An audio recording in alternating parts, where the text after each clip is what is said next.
So Lorenzo Ghiberti was a Renaissance artist who was commissioned to essentially produce two works of art. The first, there were two sets of bronze doors essentially. The first set of bronze doors he took 21 years to make. It depicted scenes from the New Testament, and then he was commissioned to create his next set of bronze doors, which were depicting the Old Testament, and that took 27 years for him to make. Here I was living in New York, in the US. I've been in the US for close to almost 14 years, and this was towards the end of a decade long career working on Wall Street in finance. And at the time, of course, it was very exciting living and working in New York. But I think for me, Rohan, I reached a point where I started to feel a little restless. And I just started to ask myself, is this the life that I want to live? The book, The Conscious Choice, says 100 ideas for living and leading mindfully. So Rohan, what I've shared in the book is really a culmination of living and breathing this, teaching this, and observing this for the last decade. So for me, every single idea in the book is not just an idea, it's an idea that has come to me after a lot of trial and error, after a lot of reflection. And I've come to believe in it from my own experience and the experience of others, and also because every single idea that I talk about has now been supported by research and scientific evidence as well. We live in a world where, yes, our attention is challenged. So if one chapter is all one can read on any given day, and like you said, just read it, sleep on it, let those ideas marinate. And in fact, people have told me they then wake up the next morning with so much more clarity. Go against all instincts and intentionally and consciously, and initially it may almost even feel like you're forcing it, but go against all your instincts and actually wish that person well. And this technique both comes from the world of mindfulness, as well as positive psychology, as well as there have been studies done testing what happens when you actually actively send someone good thoughts, good wishes, when you see that they're doing well. What happens to your own mindset?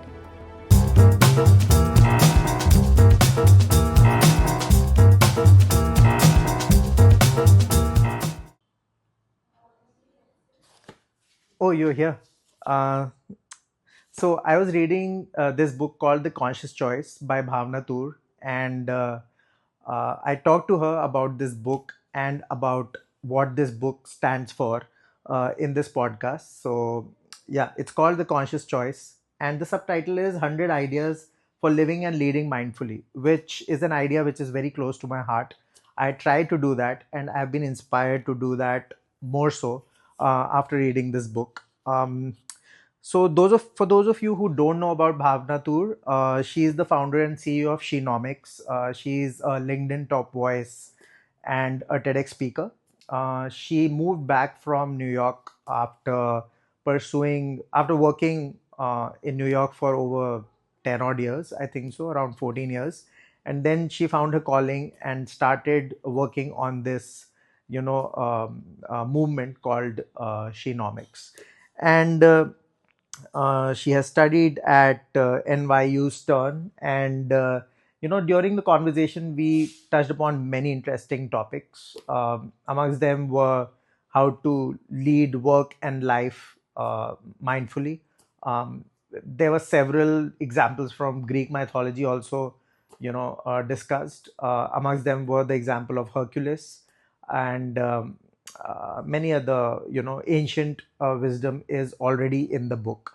And the combination of ancient wisdom with scientific, evidence is what interests me. So that's why I was, affected by this book. The book has got 100 chapters, very short chapters, so it's a very easy read. um, I think enough said. deep dive into the podcast, and do let me know if you liked it or not. And yeah, if you like the book, you can always buy it from Amazon, and leave a comment, whatever you felt about the podcast or the book. So yeah, welcome to this new episode of the Booknerds Podcast. Hi Bhavna, how are you? I'm doing great, Rohan. How are you? Awesome, awesome. And I'm so excited to discuss this book with you. And I would like to show it first. It's called The Conscious Choice. And we are not in a book discussion. We are discussing Bhavna's book. So, so this is the format which we usually follow at the Book Nerds podcast. And although sometimes some authors get pissed off because I say that I didn't like this part, so I hope I don't piss you off. But No. it's amazing. I don't think so there will be a need for it because the book was a fast read, but I didn't read it fast because I really wanted to marinate myself in the chapters, although they are small, very short chapters. But I really wanted to take in what you're trying to say here, and that's quite, it's not easy to sometimes, kind of take in, because you know Yeah. that you're doing something wrong in life and you need to rectify it. So this book is about mindful living and how to achieve that. It's called The Yeah. Conscious Choice, and these conscious choices that we need to make every day, it is just so tough. I mean, it's not easy. And when a book comes along, and there have been many, but I've found that this is a very pragmatic book in the current times because, I mean, if you can watch a reel or 10 reels on the trot, you can read this book. So, it's the attention spans are low. And I find it fitting that you have come up with such a format. I'll ask you follow up questions later about this. But yeah, thank you so much for being on the podcast, first of all.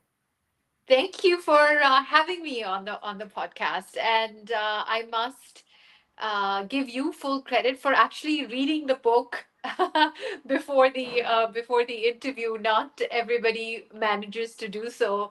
So But the fact why? that you have, But why? What's the point? yeah, What's the point? I know. But the fact that you have, I think, speaks volumes. So I definitely want to give you full credit for that right away. I think so. So this is off topic, but back in the day when I started this, I tried it a couple of times. I wanted to get away with it by not Mm. reading the book. I was too busy. I'm an entrepreneur, so I wanted to get away with it. Yeah, But uh, I floundered in a yeah, podcast, and then I realized that okay, I'm not doing justice to what I'm trying to do here. I really want to dive deep and come up with nuggets which anybody else won't notice, or perhaps it will be beneficial for people in general.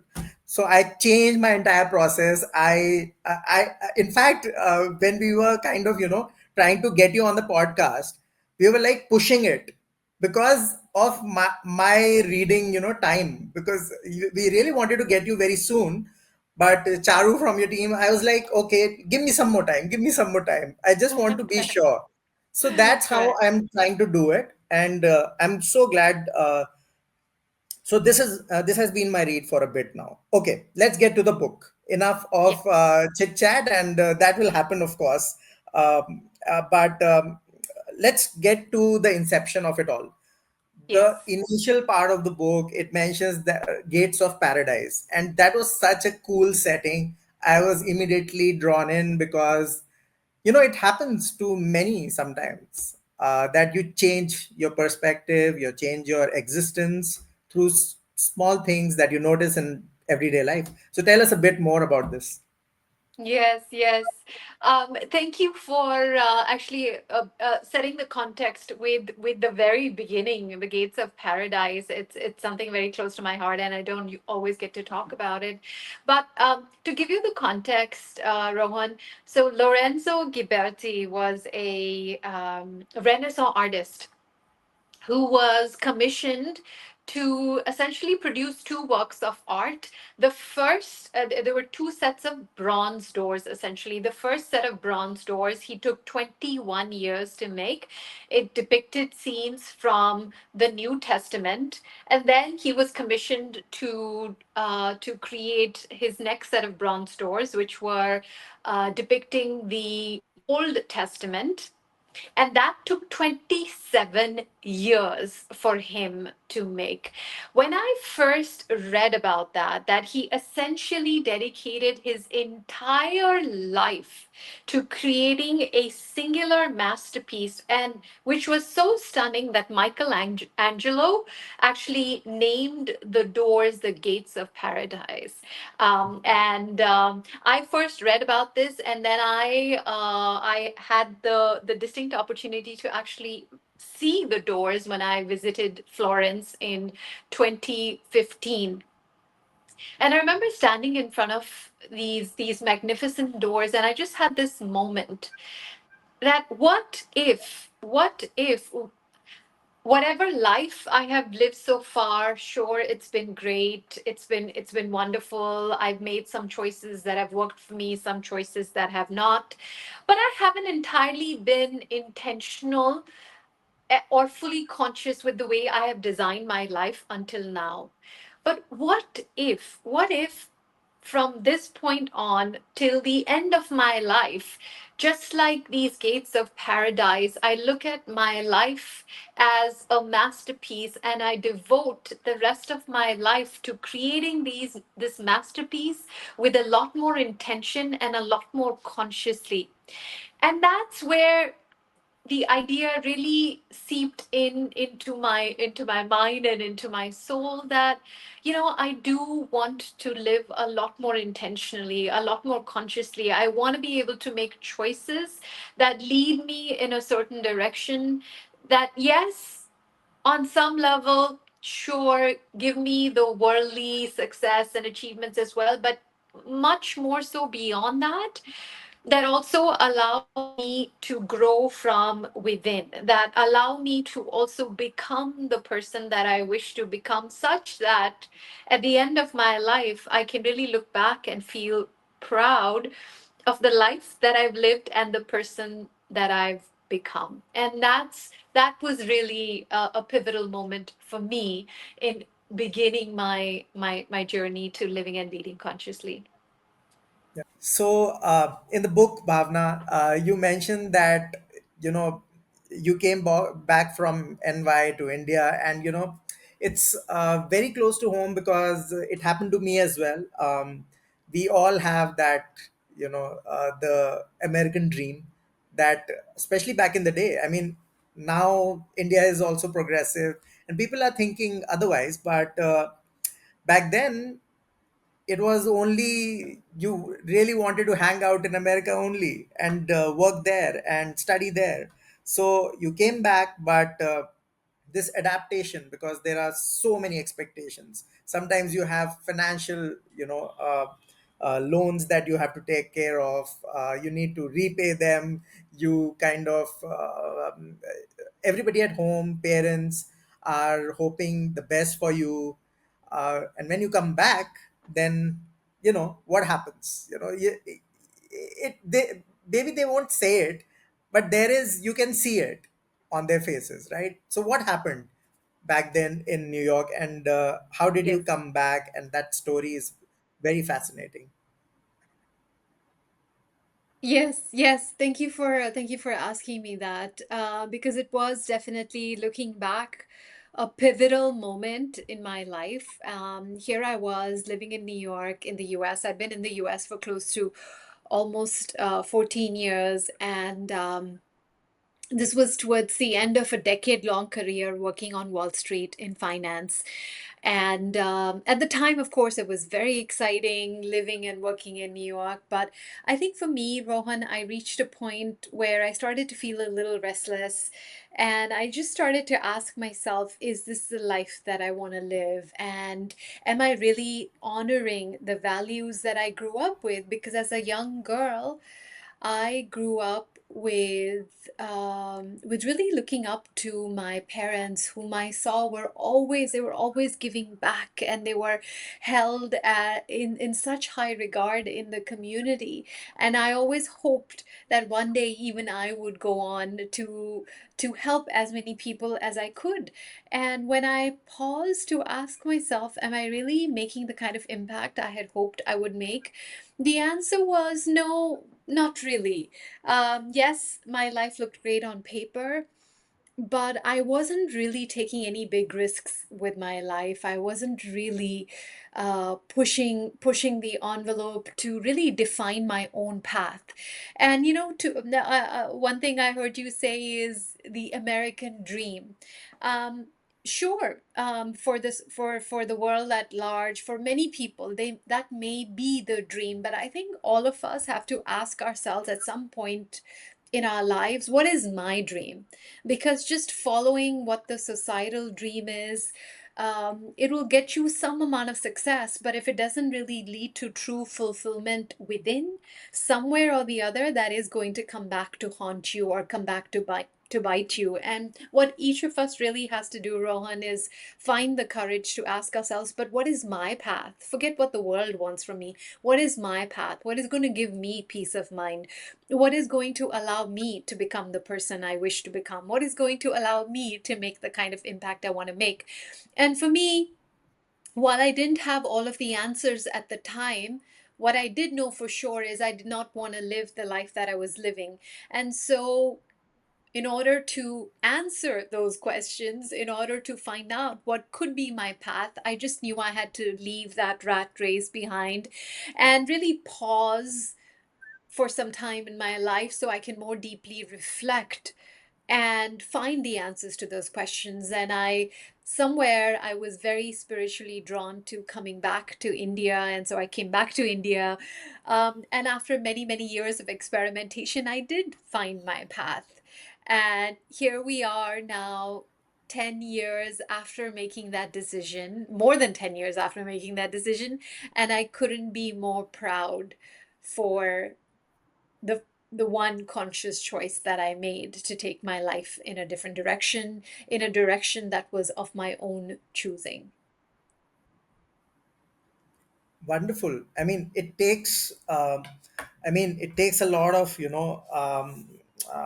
power to do that. I mean, I'm sure that it must not have been easy in the beginning. And of course, the book, The Conscious Choice, says 100 ideas for living and leading mindfully. These mindful goal setting and is easier said than done. Would you like to elaborate on this? Because a lot of people are talking about this online. There are a lot of influencers who are talking about this. In fact, this word is being thrown around like anything, like motivation. The other word which is being thrown around is motivation. So what do you have to say about this, and what have you inculcated in the book? And along this journey, with even with Shenomics, you must have Yes. kind of implemented all this. Would you like to share a bit about this? Yes. So Rohan, what I've shared in the book is really a culmination of living and breathing this, teaching this, and observing this for the last decade. So for me, every single idea in the book is not just an idea, it's an idea that has come to me after a lot of trial and error, after a lot of reflection.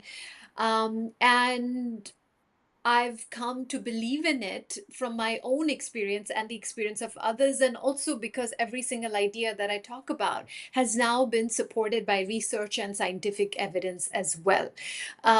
So that's it's really a culmination of all of that. So Shenomics, you mentioned Shenomics. I founded Shenomics as a mindful leadership platform almost a decade ago, and now 10 years later, we've had close to 10,000 people go through our learning content and our programs. We've built up a community of over 200,000 individuals, worked with more than 250 organizations. So, over the past decade, I've had the privilege, I would say, and the honor of really closely observing and really being able to support, so after supporting so many individuals, I've been able to see what really works and what doesn't, and what, at the end of the day, what really moves the dial in terms of helping us live and lead in a way that gives us that sense of meaning and purpose and happiness that every single individual is looking for. So I think, to answer your question, Rohan, it is a combination of all of that. My observation, my experience, as well as the scientific evidence and data that supports each of these ideas. This book has 100 chapters, and I was reading them, and suddenly I realized that it is mentioned in the book as well, that you can perhaps read it from anywhere. And it was just great because you can just flip over and, kind of, before you're sleeping, you get to a chapter which entices you. You get some quick wisdom, you sleep over it, Yeah. and kind of marinate yourself into it, and then try to get it to work for yourself. Well, it's easier said than done. I mean, you're talking about some really deep stuff here, and it's hard to get it, to implement it, especially. These 100 chapter, this format, do tell us more about this, because 100 chapters are not usually in a book. I mean, in if you look at non-fiction, especially, 100 chapters is a rarity, but these are short ones. So, Yes. what was the thought behind this, and what was the editorial decisions behind this? Yes, yes. The two reasons specifically, Rohan. One is back in 2020. This was during the pandemic. I decided I'm going to every Monday put out a small bite-sized video that will contain one nugget of wisdom around living and leading mindfully, either a story backed by research or some concept that can really make a difference. If that was just the one idea that people put to effect in that 1 week, that it would really make a measurable difference. So I started putting out these short videos every single Monday, and I noticed it started to really resonate with people. And I would have people coming back to me saying, you know, the video contained just the answer that they were looking for that day to whatever challenge or problem that they were facing.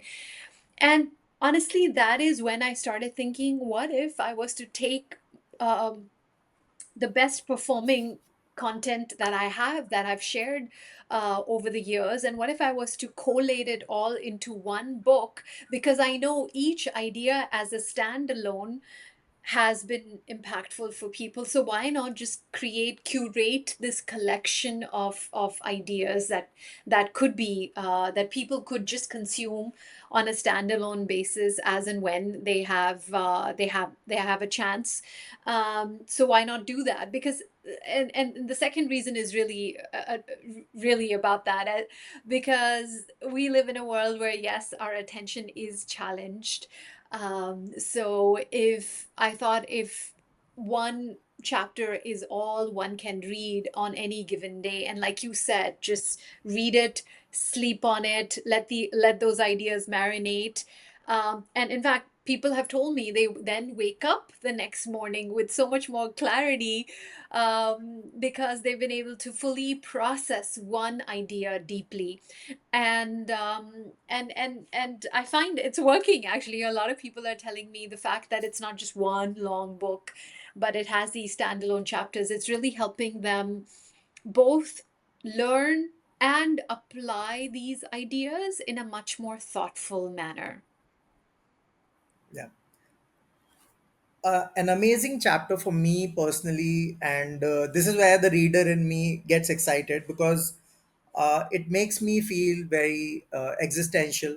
And the fact that you can get happy for other people, you know that's something that is so tough, so hard to achieve, and it can only be done with a lot of practice. People underestimate, I think so, the power of appreciating others, and not for the sake of it. Like, sometimes I would hear, uh, not only in India but abroad as well, perhaps in the US as well, people just throw the word like, I really appreciate it. Like, you don't even mean it. Just feel it first, and then, Hmm. appreciate me for whatever I'm doing or whatever. But what's your thought behind it? And you have given some great wisdom in this one. So I really wanted to know more about this one. Yeah, thank you. Thank you for picking up on that. So, yes, that is a chapter where I'm really inviting people to make a choice between Schadenfreude and Freudenfreude. Schadenfreude comes from the German word which essentially talks about our tendency, not tendency, but sometimes unconsciously this can happen because we live in a world of comparison, especially thanks to social media. You're constantly, you cannot escape it, whether you go on LinkedIn or Instagram, you're constantly being bombarded with images of success, of other people's lives, and in those moments it can be very easy for you to feel bad about yourself, and for that to become a moment of, oh, what's wrong with me, and why is my life, why am I not doing better? And so Schadenfreude is this feeling when sometimes, when we see, when the opposite happens, when you feel you're doing better than others, you feel really good. And if somebody by comparison is not as doing as good as you, even though you're not a bad person, somewhere you kind of, when you compare yourself to others, there is this need, we all have this need somewhere, just for self validation, feeling like we're doing better than others. So that's Schadenfreude. But Hmm. Freudenfreude is an invitation to turn that around. Okay. And the next time you are scrolling on social media, or you hear about a friend, or someone who is doing really well, has just won some award, or is doing really well in life, go against all instincts and intentionally and consciously, and initially it may almost even feel like you're forcing it, but go against all your instincts and actually wish that person well. And this comes from a actually this and this technique both comes from the world of mindfulness, as well Okay. as positive psychology, as well as there have been studies done, testing what happens when you actually actively send someone good thoughts, good wishes, when you see that they're doing well. What happens to your own mindset?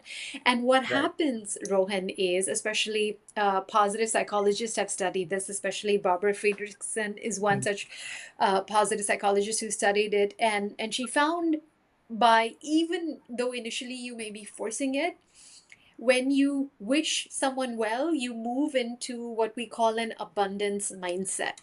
Okay. That abundance mindset, where allows you to then, it allows you to manufacture even more positive emotions. You Hmm. start Hmm. thinking more positively, you start thinking more broadly. And in fact, the crux of her research is that when you adopt these positive emotions, you then think in greater possibilities for yourself as well.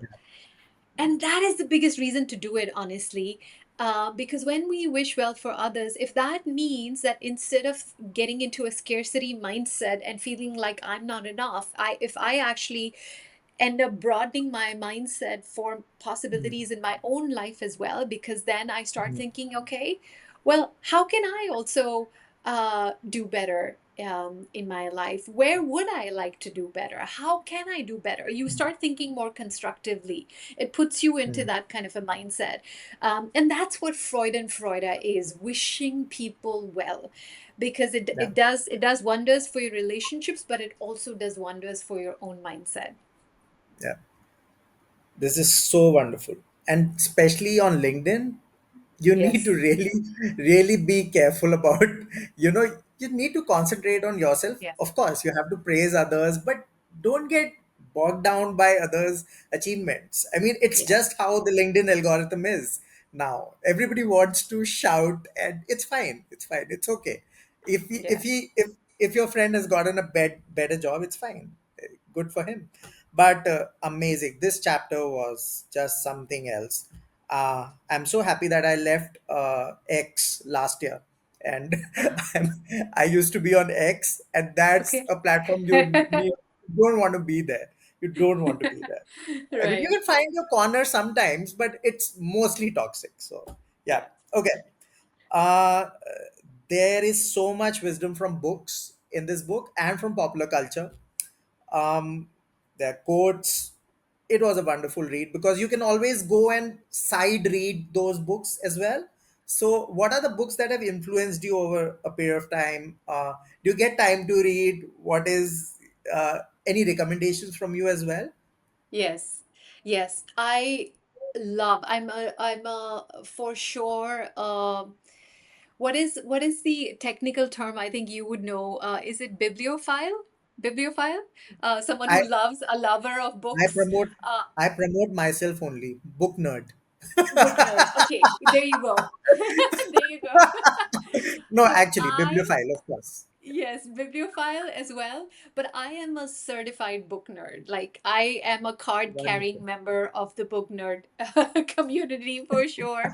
I think there is so much wisdom you can learn from just reading a great book, and there's so many great books out there.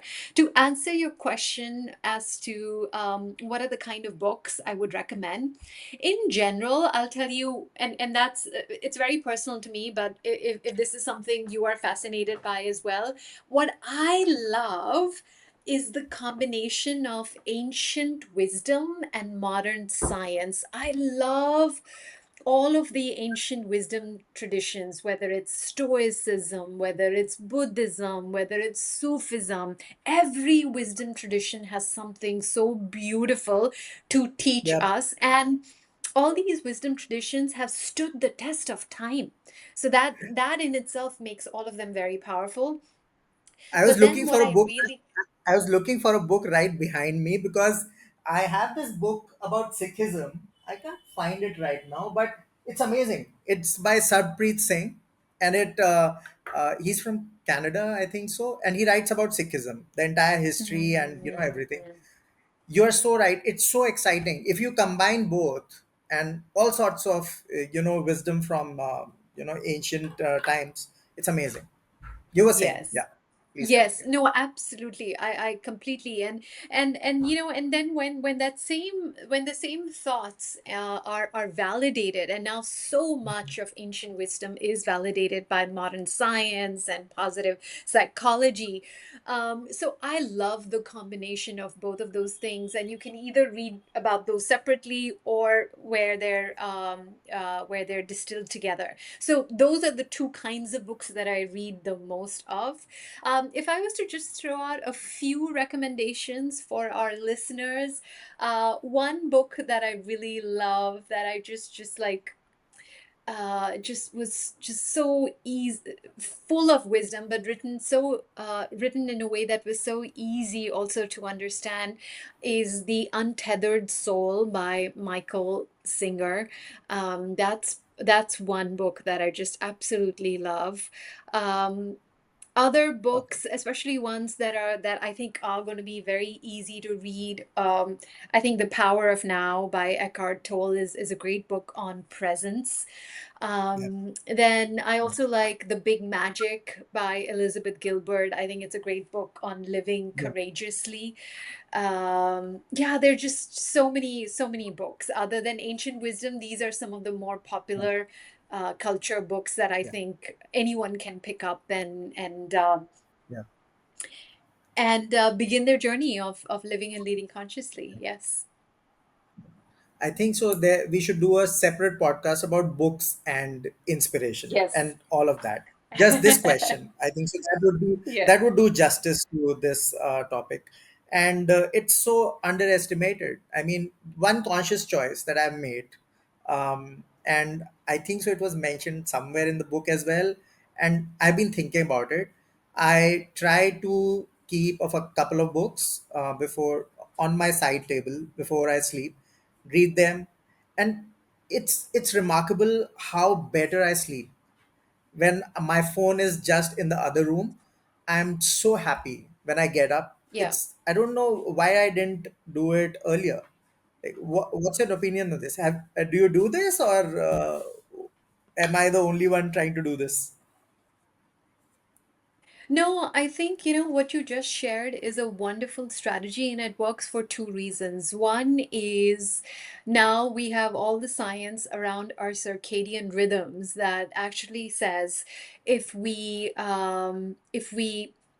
actually stay away from screens for the last especially hour of our day or evening, that allows us to get much deeper sleep, because the blue light that's coming from our screens really suppresses the secretion of the sleep hormone that enables good quality sleep. So that's one. But the second thing, I think, why what you suggested really works is when you're surrounded by, when a good idea is the last thing that you consume. Our minds are, so impressionable in that sense, that that positive energy then really carries us through, for the duration of the time that we're sleeping, and then you wake up with that same positive energy or that enlightened way of thinking as well. So I think for both of those reasons, the what you have shared is very powerful, and I wholeheartedly agree. It's something I like to do as well. Yeah. Yeah. Okay. And finally, my favorite chapter, and this is called "The Easy Life or a Life of Growth," featuring Hercules. And this one was amazing because it's every day I think about taking the easier choice, and then I'm like, okay, what would uh, Rohan point 1.0 do in this situation? I was like, I would take the easier choice. So I try to go away from that because I really want to level up and try to take the Yes. tougher path towards greatness in my Yeah. head. But this, tell us more about this chapter. It's amazing because it is Yes. connected to Yes. Greek mythology also, so it makes it more interesting. Correct. Yeah. Correct. Yes, so it comes from the Greek myth of, one of the Greek myths, that has to do with Hercules. So Hercules, this Greek hero, legend has it at one point he's going on a path, and he comes across a crossroads, and now he has to make a choice which direction he has to go. At this crossroads, he comes across two goddesses. The first goddess proclaims that she is the goddess of happiness, but in reality, she is actually the goddess of vice, and her true name is Kakia. But she positions herself as the goddess of happiness, and she says to Hercules, "Come with me. If you follow me, your life is going to be easy. It is going to be full of pleasure. It's going to be full of happiness and everything that you would want, in a good life."